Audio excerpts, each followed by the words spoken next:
So we kind of have to go with a different type of video today because it got me really thinking. So today it's about BlackDGamer 1 or BlackSageD. He's the guy that's on the internet, and obviously he makes a lot of very hot takes. And this one specifically is going to be about anime gatekeeping.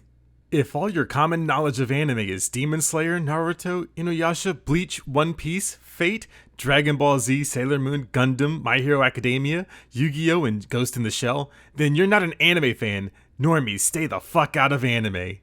I don't know who this guy thinks he is, and I don't know why he thinks he's the law on who can be an anime fan, but let's go ahead and clear up something very quickly. So on the topic of gatekeeping anime, there's actually no physical way for you to gatekeep people from watching anime. You can't literally go to their house and stop them unless you're like next door neighbors to them, but even then that kind of gets a little weird.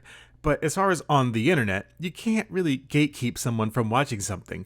The only thing you can do is to stop them from trying to change something against, the creator's will. Something that has always been an anime doesn't need to change for the vocal minority of people. Sometimes people misuse the word gatekeeping when they mean elitism, and then there's other times where people are just absolutely stupid, like in the case of BlackSageD.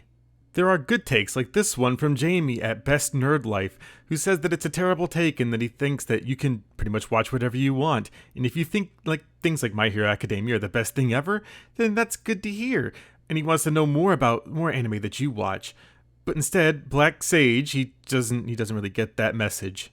Black Sage, you don't get to make fun of someone for having Funko Pops and call them a fake geek people. That's not how this works. You don't get to just tell people that they're not real fans because they have a Funko Pop.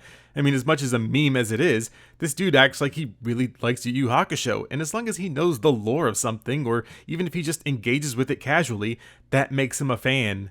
In fact, lots of anime fans go out of their way to buy something that they're interested in. So as long as the merch is, being purchased and it's going to somewhere to these companies that helps them buy more products, then I don't personally see a problem with it.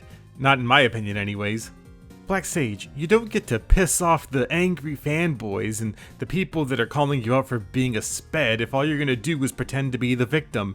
You can't say that people are trying to cancel you because they don't agree with your opinion. That's fucking stupid and you know it is. Now, in order for me to actually make this video not a screaming match about one person, let's go ahead and cover the series that you brought up, because apparently that doesn't make you a real anime fan. First up is Demon Slayer, which overtook Spirited Away to become Japan's biggest box office hit ever. Demon Slayer had earned 32.47 billion yen, according to his distributor Aniplex, besting Spirited Away's historic run. The film has been smashing records in Japan ever since its October 16th opening, including the biggest single-day gross and the biggest 3-day opening weekend ever. Demon Slayer also became the fastest movie in the history of Japan's box office to cross 10 billion yen and $100 million, hitting those marks in just 10 days. The film's vivid, CG animated action also proved to smash on IMAX, becoming the format's biggest movie ever in Japan with $21 million. We really don't need to bring up the big three like Dragon Ball, Naruto, and One Piece, or even Gundam, since they all are kind of under this umbrella as far as sales go, showing that people will go out of their way to buy merchandise and interact with the IPs. Even in the case of Ghost in the Shell, which is still pretty niche if I have to say so myself, was one of the main factors in why the Matrix movies came to be, because they wanted something that would kind of give them this weird dystopian future, something where everybody was connected via the internet and they would have their own avatars surf the web. Those are just a few examples besides the obvious like Sailor Moon, Yu-Gi-Oh! And My Hero Academia, but oh wait a minute, what was that? You wanted something that wasn't about numbers but more about the quality of something like you brought up here?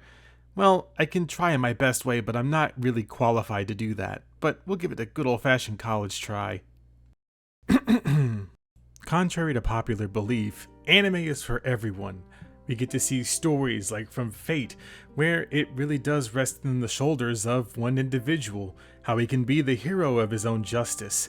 Things of that nature always creep their way into anime to give us more stories, to give us more depth to things that are animated that we would otherwise not really get anywhere else. When it comes to things like Demon Slayer, with its masterful storytelling and its great visuals, it's a treat for everybody to enjoy. Most of these anime that you described are something that evoke emotion and they have this great air of quality to them. Anime stories are meant for everyone. There's a bunch of different demographics for them. In the case of things like Inuyasha, it's a simple love story that means that love can transcend time, no matter where or when you may be. In certain cases, when you have something like My Hero Academia, where it focuses merely on heroes and villains, it's meant to inspire those of the younger generation to step up, to be able to make their own destiny, become the person that they want to be.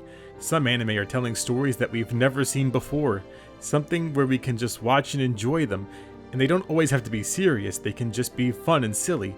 But even in the case of something like Sailor Moon, it's something where we can have these stories of women saving the world, based off of the astronomy that we know.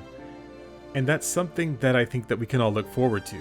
So watching any of these shows doesn't make you not an anime fan. If you know enough about them, or even if you just watch them casually, you can still be considered one. But now that this video is demonetized and hopefully I don't get a strike, please check out the ways you can support the channel. And to you, BlackDGamer, not everybody has to be in the same realm as you. Anybody that watches any of those shows can still be an anime fan. And to try to gatekeep something that's virtually impossible to gatekeep, well, that's just an L on your part. Go ahead and hold it.